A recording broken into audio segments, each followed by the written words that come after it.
Well, welcome to the Saturation Podcast, where we have discussions with church leaders about the life of faith and mission of the church. My name is Levi Pancake. I serve as a local church pastor in Syracuse, New York. And today we have, sorry, Ryan, I say this about all of our guests, a very special guest, Ryan Kozey. Ryan Kozey loves math. You are a statistician. You crunch all kind of numbers. More importantly, you love the Lord and you love His church. And today we're going to talk a little bit about just the landscape of church leadership, spiritual formation, missional behavior. But I want to start with you telling us a little bit more about yourself, and then you can transition and ease into talking to us a little bit about your experience and your journey with some of these SCP convictions. So Ryan, thank you for being here. Thanks for having me. Yeah, absolutely. Yeah. So just maybe a little bit about where I'm at right now. Please. I had spent probably maybe 12, 13 years in vocational ministry until a recent transition in the last handful of years where I kind of left ministry as a vocation. And I just kind of helped to serve as a business leader for a small company in Northwest Ohio. But I have continued to remain engaged with these saturation church planting or renovation principles that really captured my attention maybe almost 20 years ago. And so even though ministry as a vocation is really not something I do anymore, I am heavily involved in trying to help churches to kind of better understand the DNA of their church. And then also maybe what are the things that are most needed for them to join God on His mission in ensuring that every man and every woman and every child would have repeated opportunities to hear, to see, and to respond to the gospel where God has placed that local expression of the church. Mm-hmm. And I mean, you've been so helpful to our North American team, especially, and hundreds of churches across the country with the survey that you've created. You had been noticing some trends. You wanted to catch on some data. You wanted to help leaders evaluate where their church was in getting after some of these principles. Just explain the genesis of some of the tools that you've created, how they're helpful, why you did it, all that stuff. Yeah, it's kind of a funny beginning, to be honest. In fact, we're recording here in Western New York. This is where I actually was doing my PhD and my postdoc work at the University of Buffalo, and I was attending a church in the region called the Chapel, which is kind of where we're at today. And through a friendship with the lead pastor and at the time the executive pastor, guy who's passed away, a dear friend of ours, Daryl Largess. I was introduced to Dwight Smith, and I remember reading the early on curriculum of renovation, and I thought, I absolutely believe all of this. This is because I came out of a college campus discipleship movement in Northwest Ohio, where I had come to know the Lord, and I resonated with all of what Dwight's writings were kind of putting forth. But I found myself in a little bit of I had some dissonance, which was this: like everything that I was reading and I believed, I had this really strong concern that even though I was at a church that was growing and would be probably quantified as being successful, I could not really tell you if they were actually, the everyday people were living a life on mission. And so that really was very hard for me to kind of live in that tension. And so I remember meeting Dwight at one point, and it was kind of a funny beginning because he was not super impressed with me. I think a lot of people can say that. I mean, it's like kind of par for the course. He's not easily impressed. No, I guess. He's not. But where I was maybe to earn some favor or some, I don't know if it was favor, but maybe he was listening to me at a different frequency, was I had demonstrated to him that I had read and reread and read again the material that he had really poured his life into. And I said, look, if I were to quantify what I think was important for churches to be looking at based on your curriculum, this is what I would do. And I showed him what we were doing. And that essentially gave birth to what became the spiritual formation and missional behavior assessment. And that was Well, that was back in 2007. Okay. I think when that idea was born. So, well, and explain the assessment a little more and how you've quantified some of these things, because that's the question when we're working with church leaders. Yeah. Always, it's like people love the convictions, they love what we're talking about, but we talk about measurable values, measurable and incarnated values. Well, the question we get is, well, how do you measure it? And one way to measure it is what you're talking about. Yeah. So, and I'm not, honestly, I'm not here to promote a survey, right? Sure. But I am here to say, if you value something, you should measure it. Yep. Right. That principle carries with me even in the business that I'm in right now. Right. You got to measure the things you say you value. So for us within renovation at its biggest picture, there are some key things that we believe are absolutely vital in the full mobilization of all of God's people. Mm-hmm. We believe that there needs to be a demonstrated understanding of intimacy with God. Mm-hmm. Everything flows out of that. Being in Christ-like relationships, knowing and using your spiritual gifts, knowing and being able to tell your story of grace, and just an ultimate stewardship of life, your time, your talent, and your treasure. And so those five variables, I really orient around those five variables. And the way that I orient around those variables is I also look at ways in which people are being impacted, right? What is the impact of the Sunday morning environment? What is the impact of a small group environment? What is the impact of serving in your church or in the community? And then what is the impact of your own practice of the priesthood of the believer in your Monday to Saturday living? Mm-hmm. And so what I try to do is, as I orient around those key components, we ask a couple of critical questions, and then we look to see, well, what are the biggest things that are shaping that? So that would ultimately impact how we would give an aggregate score to the overall spiritual formation on that side of the house. And then on the missional side, it's actually quite simple. And it's funny because I got a lot of heat for this at the very beginning, which was I really felt like you could just genuinely ask someone, an individual, if you anonymize the data and you just ask somebody, hey, in the last year, how many intentional relationships have you built with someone that you're pretty sure doesn't know Jesus? And in the last year, how many times have you had an opportunity to actually share the gospel or your story of grace with someone that you're pretty sure doesn't know Jesus? And then lastly, have you in the last year seen anybody? Let's say you sat and you were with someone that personally gave their life to Jesus. That would represent the missional side, right? And a researcher who is very well known, still is very well known, kind of was like, nobody will be honest with you. But I actually happened to had published an article academically where I saw the effect of anonymizing data, and I was convinced if you take someone's name off of the survey, they will be pretty brutally honest with you about what they are or what they are not doing. And that has proven to be true. The data is not exciting. It's sobering. It's not like we found some gold in a hill, right? It's incredibly sobering. But I think it is a entry point to saying, like, look, if you really believe that this is something that you want to centrally fixate on as a local body of believers, I absolutely agree it's the way to go.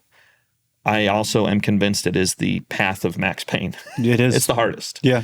Well, as a church leader our church has done the survey multiple times, and I've been a part of two churches that have done the survey. It is helpful ultimately, but helpful in a myriad of ways. One, we can champion and celebrate some significant activity that the Lord is doing in our midst when it comes to some of the strengths that the survey highlights. Yeah. But it also knows from a stewardship standpoint, our leadership, some of those growth areas are very apparent. Yeah. And the face of leadership then needs to continue to think through, pray through, strategize, collaborate on, seek counsel on how to address some of those growth areas.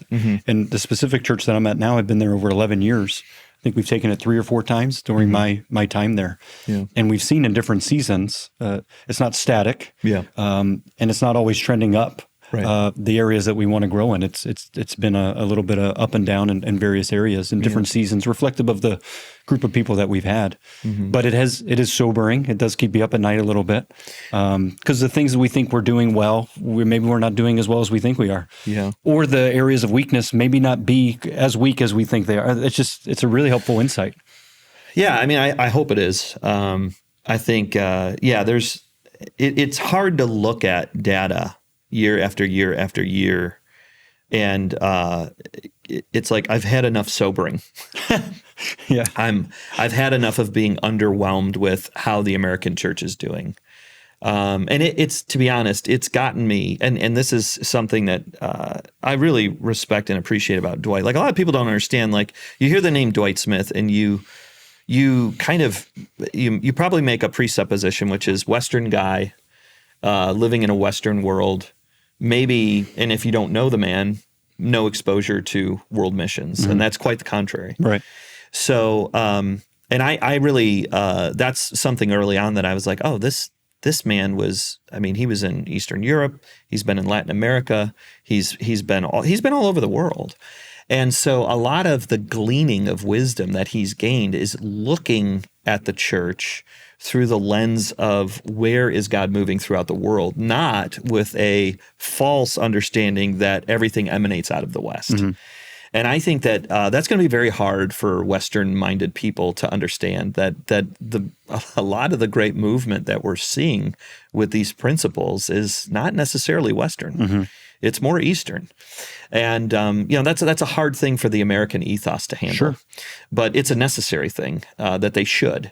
And will they? I don't know. I think that is probably one of the hardest things for me in continuing in the path of seeing this study as longitudinal. Sure. Is there are very few churches that have kind of broken away from, a phrase, it's not mine, but I've heard it, I like it, I believe it.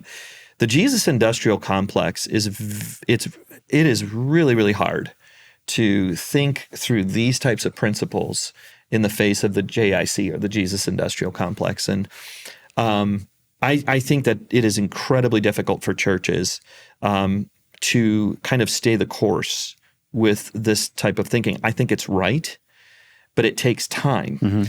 And we're in a culture that we want everything like yesterday. Yeah, sure. And so the idea that there would be pain, that there would be restructuring, that there would be maybe fundamental questioning of how we define success, that those things would be called into question is unnerving. But I think it's absolutely necessary. So you said you've been looking at this data for a long time? Yeah. How many churches-ish estimate? A few thousand, I would say, at this point. And probably in terms of people that profess to be followers of Christ, over 250,000. And do you see any trends, any significant conclusions that you can come to? Yeah. I think there's a few things going on. Number one, the missional aspect that I talked about earlier, this idea of building intentional relationships, actually sharing your faith, and seeing someone come to know Jesus. Like resolutely, we see in the United States, it's pretty much a given that the big middle is that the average individual, Western Christian, American Christian, is at best building 2 relationships in a given year with an unbeliever. Okay. They are at best sharing the gospel 2 times in a year. And on average, the average person does not see anybody come to know Jesus. In fact, out of 250,000 people, I'll be conservative in that number, 70% of the 250,000 people, when they took the assessment, had not seen anybody come to know Christ in the last year. Now, I'm not fixated on conversion. I genuinely believe that conversion is, you are arrested by the sovereignty of God. That is my belief. But the commitment, I think it's, is it Packer who wrote Evangelism and the Sovereignty of God? Yes. Yeah, it's like, so you don't know.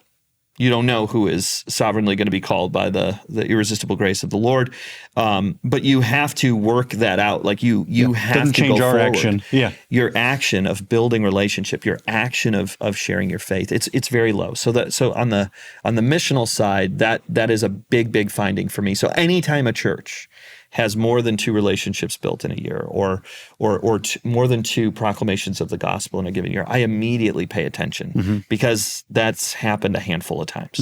Okay, some are lower than that, but the big middle is 220.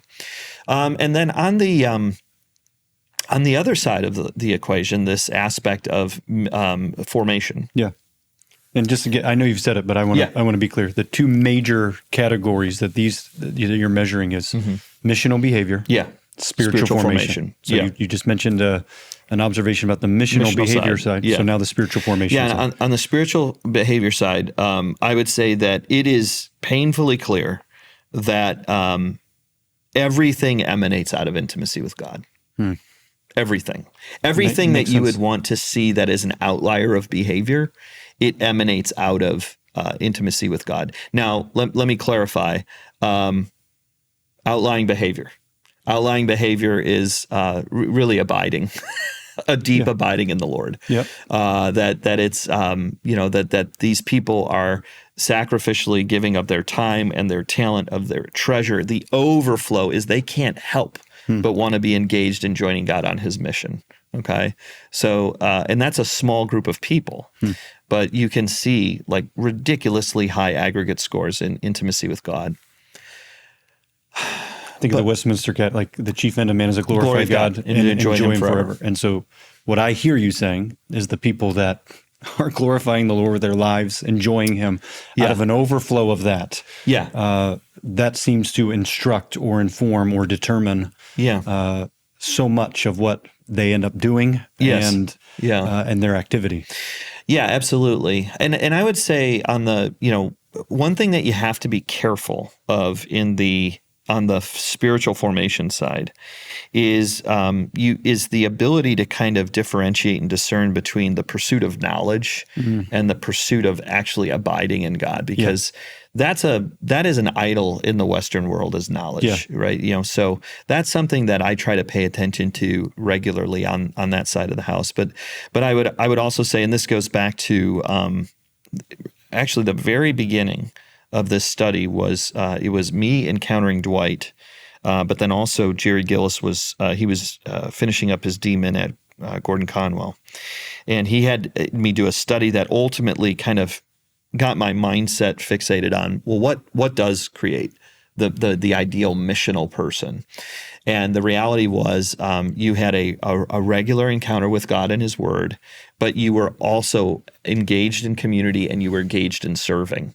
So the formative ideal is that you would be pursuing God in intimacy at a high level, but that you would not be doing it as a cowboy or a cowgirl. You would be doing it in community, totally in private, and that you would be doing it in service, either in your local church or in the community. And people have said, well, which one is it? And I would say, well, the person who is serving in the community is the same person who's serving in your church. It's who they are. Right. So on the formation side, that's what I see as super important. So, Have these the things that you've observed and seen in these trends, have they surprised you? Or at least did they initially surprise you? Did they meet expectations?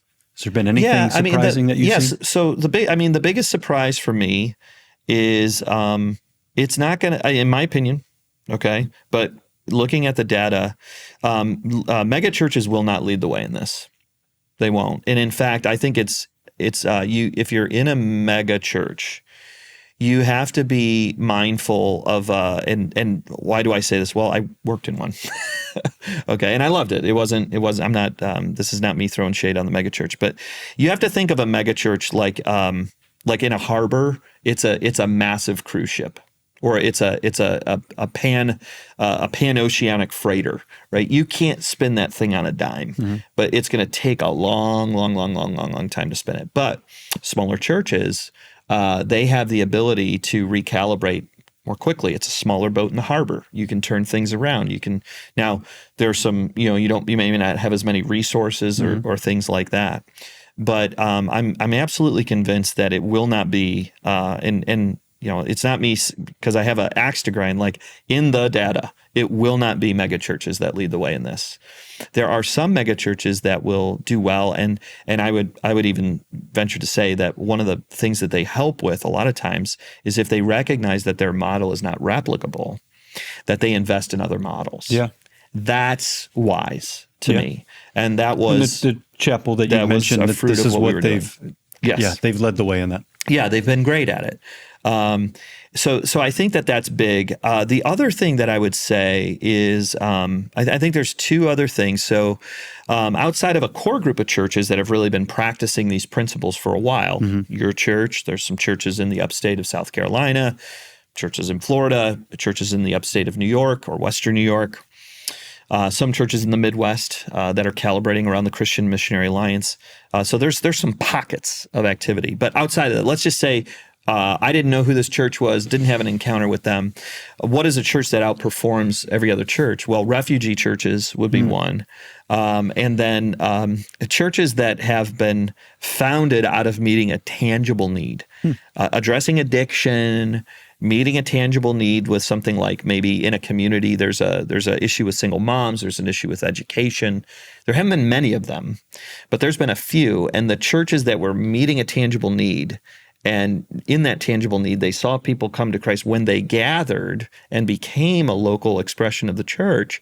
There was just something there in the DNA, which I find to be very interesting. And then the last thing I would say is, when I first started this idea of the house church movement was, the Germans would say verboten. You don't talk about it, right?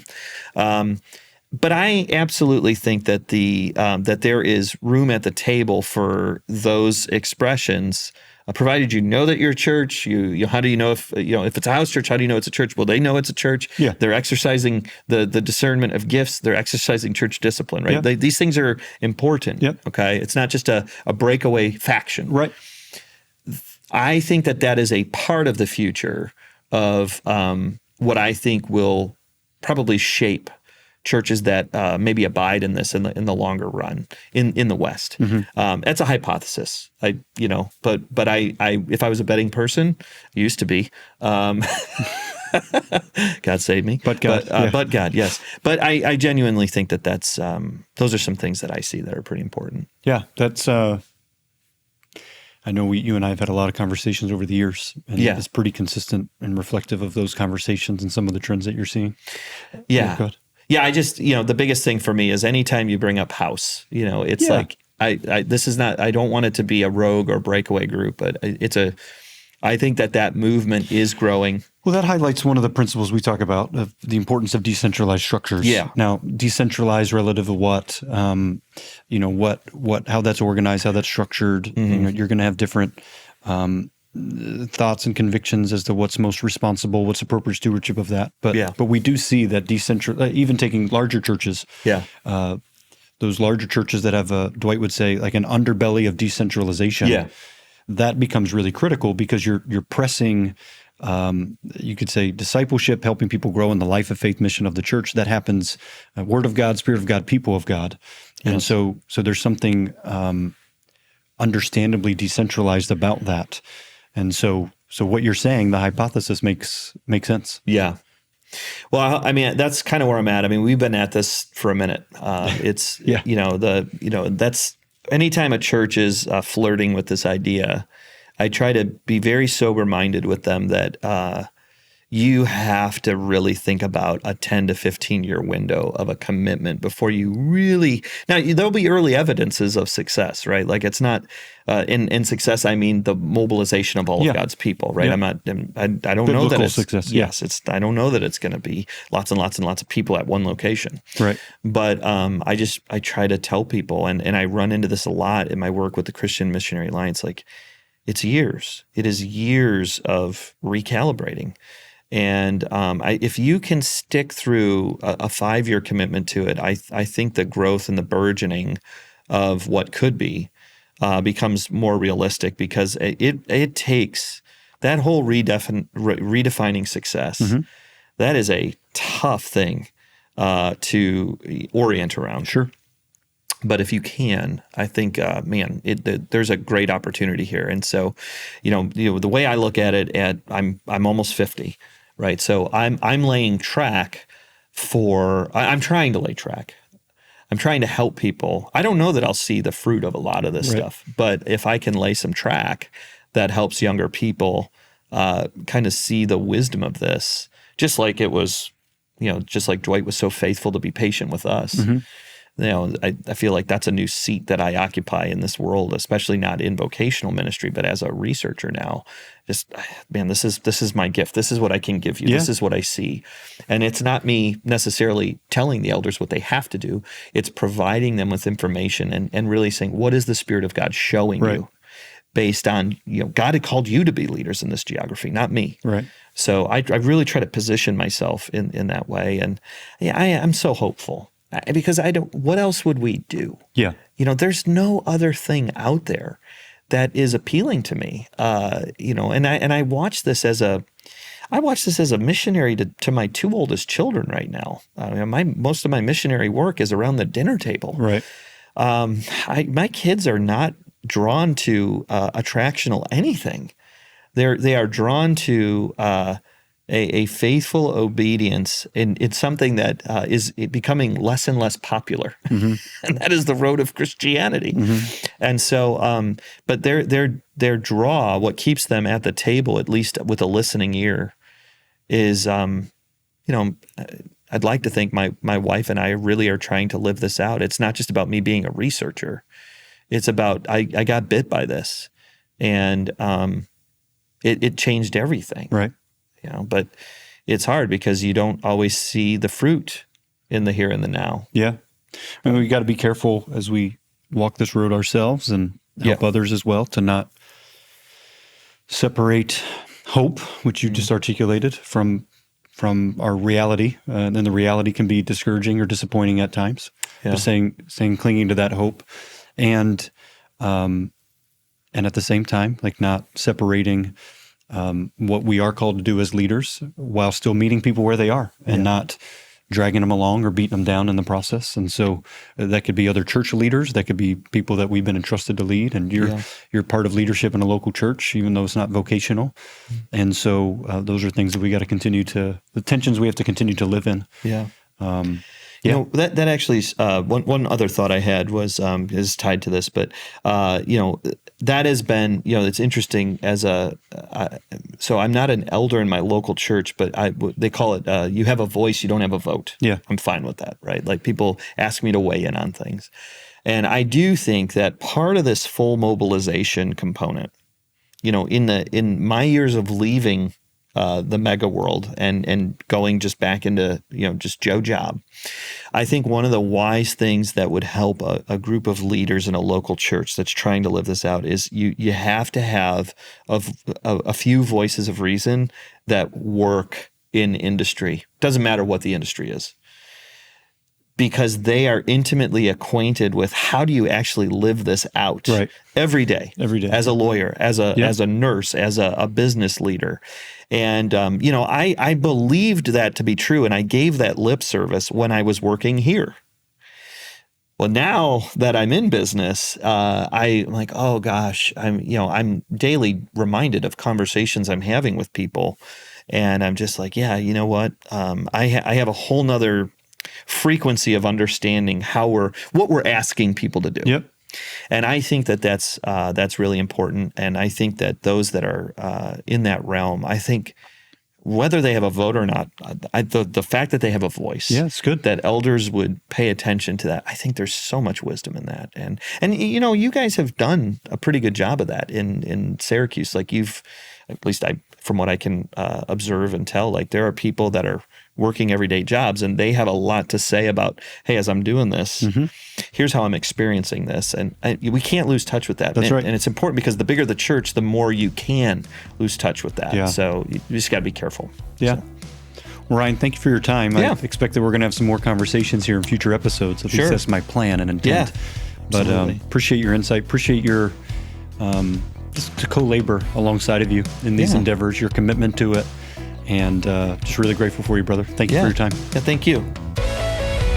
Thank you for listening to the Saturation Podcast, where we have discussions with church leaders about the life of faith and mission of the church. This podcast is produced by Saturation Church Planning. Saturation Church Planning exists to glorify God through partnering with church leaders in nations, regions, cities throughout the world towards the full evangelization of those places through the mobilization of the church. For more information, please visit scpglobal.org.